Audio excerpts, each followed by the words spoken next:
ইউরোপে বৈদ্যুতিক গাড়ি ইভি বিক্রি বাড়লেও টেসলা সেই সুযোগ থেকে বঞ্চিত হয়েছে। কোম্পানিটির সিইও এলন মাস্কের রাজনৈতিক কর্মকাণ্ড ইউরোপীয় ক্রেতাদের দূরে ঠেলে দিয়েছে বলে শিল্প খাতের সাম্প্রতিক তথ্যে জানা গেছে।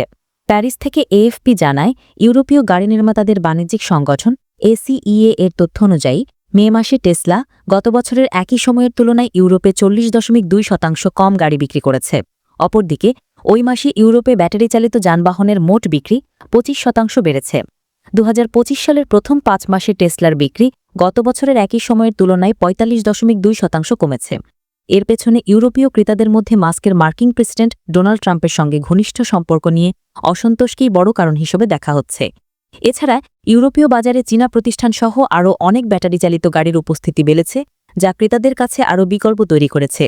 ইউরোপের মোট অটোমোবাইল বাজারে টেসলার বাজার অংশীদারিত্ব গত বছরের 2% থেকে কমে বর্তমানে 1.1% নেমে এসেছে। টেসলার এই ধস এমন এক সময়ে এসেছে যখন ইউরোপে 2025 সালের প্রথম 5 মাসে ইভি বিক্রি 26.1% বৃদ্ধি পেয়ে মোট গাড়ি বিক্রির 15.4% পৌঁছেছে। মূলত গাড়ির উচ্চ মূল্য ও চার্জিং অবকাঠামোর ঘাটতির ধারণা অনেক ভোক্তাকে সিদ্ধান্ত নিতে বাধা দিচ্ছে।